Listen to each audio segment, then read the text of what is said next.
Welcome back to another technical deep dive here in the debug zone. Today we're tackling a big question and breaking it down with insights from other users.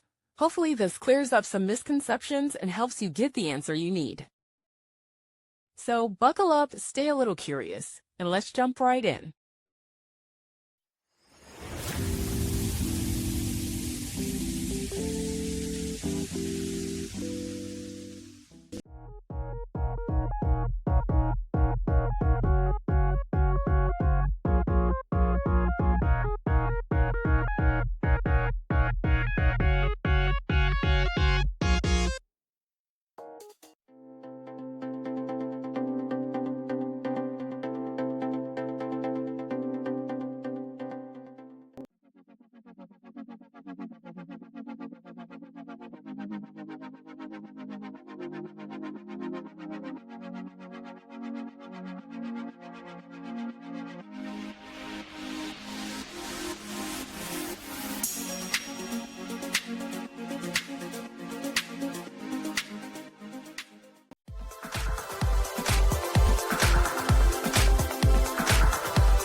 And that's a wrap.